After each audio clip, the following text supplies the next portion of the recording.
Zoti kryetar, shikimi kënej. Sot kemi dalë me këshilltar të Kuvendit të Komunës Prishtinës për të vizituar ndërtimet në investimet kapitale të cilat po i bëjmë këtë vit. Kemi vizituar disa nga investimet të qendrës qytetit në rrugën Hajdar Dushi, në rrugën Recep Luci, pastaj në hapësirën pas Toskanës, në cilin para disa ditësh kemi bërë rënimin e disa objekteve të poshtë, dhe cilin hapësirë tani po sanojmë për gjelbrimin dhe për parkim. Pastaj kemi vizituar Ulpianën, ku po bëjmë ndërtimin e infrastrukturës edhe parkut të Ulpianës, rreth rrotullimin të spitali. Kemi vizituar pashtu hapësirat e gjelbruara në Dardanisi dhe objekte tjera në cilat atje po investohet, është fjala për gjimnazin Gjevde Doda, si dhe për shkollën e informatikës, e cila po bëhet afër shkollës së bujqësisë. Më vonë atje do të ndërtohet edhe një shkollë për nevoja speciale.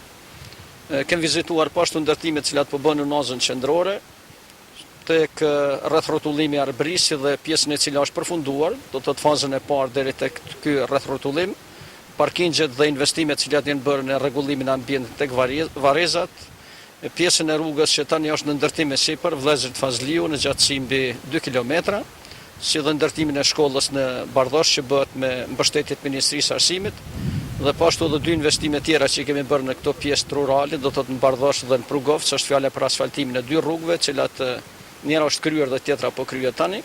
Tani këtu jemi tek ndërtimi i kolektorit. Është fjala për një investim mjaft të madh, do të thotë rreth 1.600.000 euro drejt për drejtin kolektor, dhe për investimin tjetër i cili është bërë në ndërtimin e 5 rrugëve në këtë lagje, sepse ka qenë lagje plotësisht në Balt, të cilat janë përfunduar përpos rrugës Murat Xhakle, e cila do të ndërtohet pasi që të caktohet kuota apo niveli nga kolektori. Ne shpresojmë edhe ashtu i kemi premtimet e punëkryeshit që kolektorit do të përfundojnë në fund të shtatorit këtij viti, dhe me të ne do t'i zgjidhim ato probleme që i pa deri më tani, që përkasin ujrave të ndyta, që përkasin ambientit shumë të papastër, jetës shumë të të këtyre banorëve. Më vonë do të vazhdojmë të shohim disa rrugë rurale, do të shohim rrugën për Ballaband, cilën e kemi tani në përfundim e sipër, si dhe një rrugë që është mjaft e gjatë, që është me bashkëfinancim të Ministrisë së Transporteve dhe të Komunës, në gjatësi për 17 kilometrave, është rruga në prapashtisë nga Dhoi Kuq në Glogoviz dhe në Hajkobil, e cila do t'i lidhë fshatrat malore me qytetin, do të lidhë fshatrat e Kufirit me qytetin dhe pashtu do t'na lidhë me Kamenicën, dhe do të shkurtoj lidhjen e Kamenicës me Prishtinën diku për spaku 25 kilometra. Më vonë do të vazhdojmë në vizitën e rrugës për Slivov, vërtet nga Slivova në Vitit Marevcit. Është një rrugë që është përfunduar, është asfaltuar.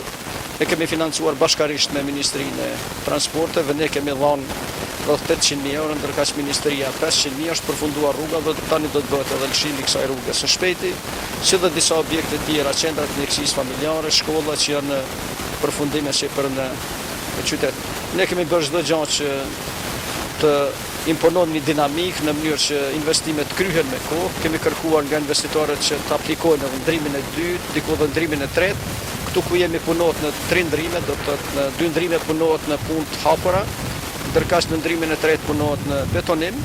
Edhe në disa punishte tjera kemi këtë dinamik, prandaj shpresojmë se punë do t'i kryejmë me kohë dhe nuk do të kemi tejkalime, ndërkaq po ashtu do të kemi edhe tejkalime të investimeve.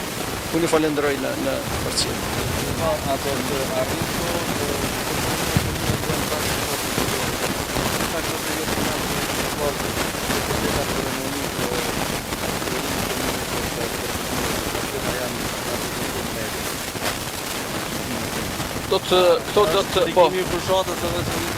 Çdo gjë këto është fushatë. Në momentin kur ne dalim në teren, është fushatë sepse ne e zhvillojmë një fushatë informimit, opinionit lidhur me atë çfarë po punojmë. Ne qytetarëve i kemi premtuar se do t'i kryjmë këto punë. Ne nga qytetarët kemi kërkuar tatime, kemi kërkuar që ata t'i kryjnë detyrimet ndaj komunës, ndaj shtetit, dhe ne qytetarët detyrohemi të informojmë se çka kemi bërë me ato projekte të tyre. Kështu që në momentin kur ne shkelim teren, në momentin kur ne zhvillojmë programe, do të thosh një komunikim me qytetarët, dhe ai komunikim zhvillohet në formë të fushatës. Sa e ngjesim kësaj fushatë zgjedhore para zgjedhore është punë tjetër. Mirë, po do të kemi parasysh se ne jemi në një mandat 2 vjeçar, në një mandat në cilin një vit e kemi pas zgjedhjeve dhe një vit e kemi para zgjedhjeve. Prandaj çdo moment ekziston rreziku që ne çdo punë që e bëjmë ta lidhim me me një lloj fushate, por ky është realizim i projektit investimeve edhe është realizim i buxhetit të komunës. Do të ne detyruar atë buxhet ta implementojmë, ne po implementojmë, prandaj për ne është më rëndësi që të kryhet ky kolektor, që këta banorët jetojnë më mirë, e kush dojnë si dojnë ta kuptojnë, themi, dikush mund të kuptoj si fushan, dikush mund të kuptoj si punë që është kryer për të. Unë jam për këtë dytë. Po mos ta vazhdoj të bëhet me sheshin Vallasia, si do të karakteristikë. Ne jemi të interesuar tani që të rregullojmë pjesët themi anësore të sheshit Pavarësia. Kemi filluar me rrugën Hajdardushi dhe me atë lagjen, do të thotë që lidhet me këtë rrugë. Kemi rregulluar rrugën Recep Luci. Tani jemi të rregulluar pjesën pas Toskanës. Si vjet nuk do të mundemi, për vitin e ardhshëm kemi paraqë të rregullohet ana jugore, do të thotë ajo që graviton ka fakulteti ekonomik, që kemi shumë garazha, kemi rrugë pa rregulluara, objektet përkohshme në mënyrë që edhe ato t'i sanojmë edhe pastaj kemi një dalje normale në qendër. Për qendrën e presim që tani do të përfundoj konkursi, që ne kemi zgjatur që 3 herë, kemi prolonguar për arsye se nuk kemi pas ndonjë zgjidhje që neve na ka kënaq. Dhe në momentin atë pjesë do ta marrim konkursin, do ta zgjidhim idenë më të mirë që është dhënë me konkurs, pastaj do të shpallim tenderin lidhur me ekzekutuesin e punimeve. Ne mendojmë ta integrojmë sheshin e Pavarësisë Ibrahim Rugova me sheshin Skënderbeu dhe sheshin e Lirisë Adem Jashari, dhe pashtu do ta marrim si duket në konsiderim edhe sheshin Zair Pajaziti, sepse janë propozimet edhe sugjerimet e ekspertëve që në atë shesh është vështirë të bëhet garazha indeksore. Garazha duhet të zhvendoset, do të thotë në të majtë në vërtet në anën veriore të hotelit Grand, ku kemi hapësirë më të madhe, ndërkaq që aty të bëhet një shesh për arsye se infrastruktura është e tillë që na del shumë shtrejt të bëjmë garazha dhe të ta rrezikojmë furnizimin e qytetit me ujë dhe me infrastrukturë tjetër.